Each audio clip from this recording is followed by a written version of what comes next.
Alors bonjour, dans cette petite vidéo on va voir ensemble comment personnaliser la page de login en fait pour entrer dans un blog WordPress ou dans un espace privé.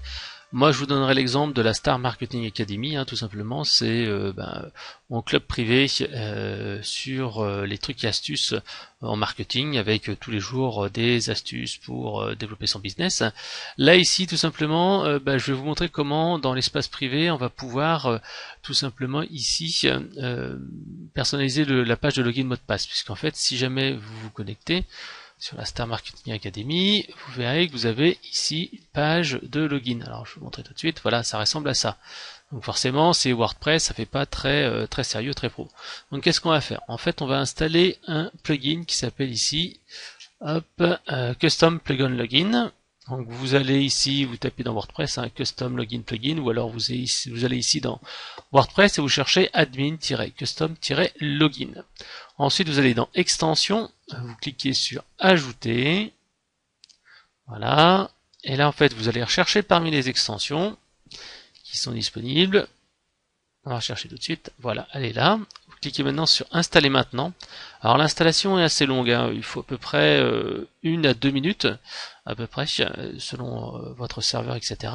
Donc ne vous inquiétez pas, laissez-le travailler, ne faites pas de rechargement ou de choses comme ça. Ensuite patientez quelques secondes, là je vais mettre en pause. Voilà, l'installation c'est faite, j'ai installé ici le plugin. Donc maintenant on va être dans les paramètres, vous allez ici dans Réglages et vous allez dans Admin Custom Login. Voilà, dans Admin, donc Réglages, Admin Custom Login, là on arrive en fait directement au plugin. Et là en fait vous cliquez ici sur Enable Custom Login, voilà, là vous faites Save Change et vous retournez tout simplement ici sur votre site. Là et vous regardez ce qui a changé. Alors là je vais mettre en plus petit, voilà. Vous allez pouvoir voir à quoi ça ressemble. Voilà, ça ressemble en fait à ça. Voilà, donc ici vous avez un login qui est pas mal, mais encore il va falloir faire un peu de travail pour que ça ressemble à quelque chose de plus pro. Donc ici maintenant vous changez le background, alors le fond d'écran. Alors en fait vous pouvez mettre une image ou vous pouvez mettre un fond d'écran. Alors bon, bien sûr l'image ça peut être quelque chose d'assez sympa, voilà ici vous avez des exemples. Voilà, moi je vais pas m'embêter, je vais mettre un fond d'écran en fait. Un fond d'écran en couleur, avec une couleur ici. Donc je choisis ici en option là Static Background Color. Et ensuite je sélectionne une couleur. Alors je vais essayer de prendre du blanc. Pourquoi du blanc? Parce qu'après, quand vous mettrez vos logos, vos éléments comme ça, c'est mieux d'avoir quelque chose qui soit uni.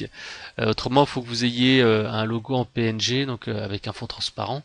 Donc c'est un peu compliqué. Si vous mettez un fond comme ça uni avec une couleur blanche ou de la même couleur que votre logo, vous êtes tranquille. Ça c'est essentiel. Donc ensuite, vous allez ici dans Form Setting. Et là, en fait, tout simplement, vous allez mettre en place tout ce qui est le formulaire en lui-même. Donc, est-ce qu'il est centré? Est-ce qu'encore une fois, on va mettre une couleur ou alors est-ce qu'on va mettre une image? Moi, je vais plutôt choisir, comme d'habitude, une couleur qui va être plus simple. Je choisis la couleur, l'opacité. Voilà. Ici, vous avez la taille. Est-ce que c'est un 500 pixels? Est-ce que c'est un peu moins, un peu plus petit? Voilà. La taille, la couleur de la bordure. Voilà. La largeur de la bordure. Est-ce qu'il y a une épaisseur, etc., etc. Une ombre. Donc là, hop, je sauvegarde tel que. Là, ici, j'ai mon logo.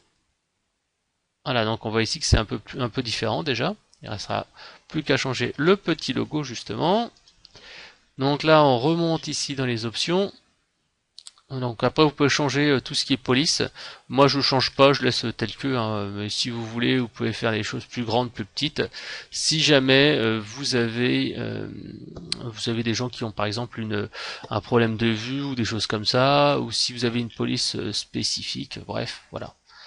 Après, ce qui est plus intéressant ici, c'est le logo. Tout simplement, en fait, ici, on va uploader le logo. Donc, qu'est-ce que je vais faire? Je vais prendre le logo là, de la Star Marketing Academy. Je vais me l'enregistrer ici, tac. Donc là, je choisis le logo. Je clique ici sur Upload. Je choisis mon logo. Je clique ici après sur Insérer dans l'article. Là, je fais Save Change. Et là, vous allez voir déjà le changement.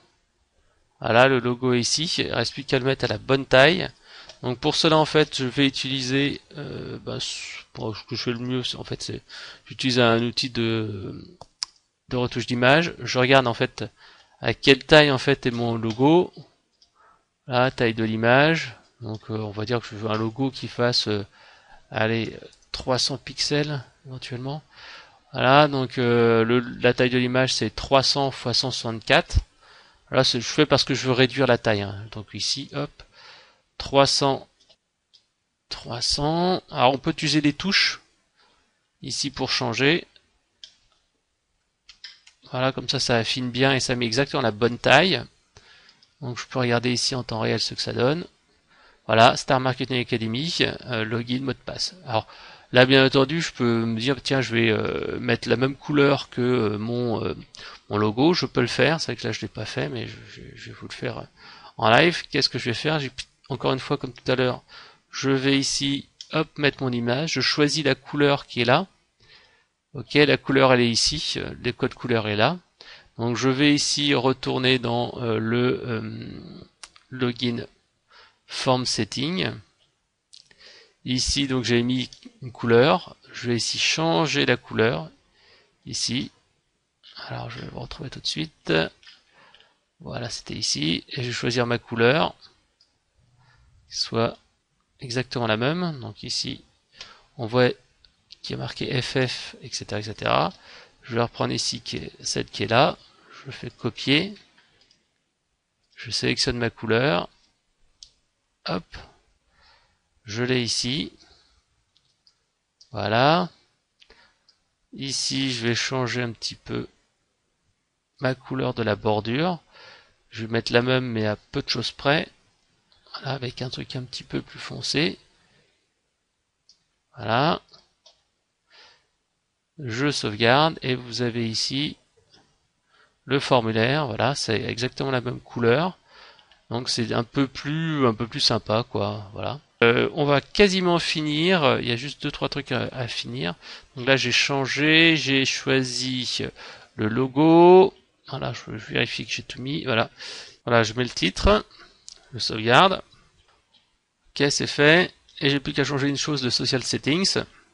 Et là tout simplement en fait, je vais vous mettre les icônes médias sociaux avec directement ici les noms. Alors moi par exemple c'est ça, c'est Facebook / conseil marketing, Twitter / conseil MKG, voilà, LinkedIn CanEVTF, et voilà, bon, je mets pas Google+, mais pas Pinterest, hein, ça n'a pas d'intérêt. Et voilà, ici j'ai ma fenêtre de login qui est actualisée, donc je veux rentrer avec mon login mot de passe, et puis ici donc si je veux avoir le compte Twitter, on arrive directement sur mon compte Twitter. Voilà. Donc c'était en 10 minutes comment on personnalise ici sa fenêtre de login quand on va sur un site internet. C'est quand même beaucoup plus pro et beaucoup plus sympa. Ça fait quand même plus personnalisé. Et comme ça en fait les gens voient que c'est pas uniquement un site WordPress classique, qu'il y a eu un vrai travail. Ça donne quand même une meilleure vision de qualité parce que la première chose que verront vos clients quand ils vont se connecter, c'est ce fameux fenêtre WordPress. Donc là ils vont voir le logo, ils vont voir la fenêtre d'accès. C'est quand même un peu plus sympathique. Voilà, allez, à vous de jouer. J'espère que vous avez aimé cette vidéo. N'hésitez pas à vous abonner pour avoir plus de conseils sur la prospection, la vente, la fidélisation. Cliquez simplement sur le bouton je m'abonne. Si vous voulez aller plus loin, je vous propose d'aller sur conseilmarketing.com et vous pourrez télécharger des dizaines de guides, puisqu'en fait j'ai écrit de nombreux livres, par exemple ici les 112 secrets des as de la vente, un livre pour apprendre à contrer ses concurrents sur AdWords et en référencement naturel, mais également sur les médias sociaux, un mini guide 30 minutes pour devenir un pro du networking. Je vous mets également un petit guide sur les secrets de l'emailing, vous verrez c'est assez intéressant. J'ai listé également les 150 meilleurs outils marketing pour les PME et les freelances, des outils gratuits en grande partie avec quelques outils payants. Ensuite un mini guide qui vous donnera en un mois les clés pour améliorer votre référencement. J'ai rassemblé 102 conseils. Et enfin, si vous êtes community manager, un guide qui vous donnera les trucs et astuces des meilleurs pros du secteur. Alors rendez-vous sur conseilmarketing.com.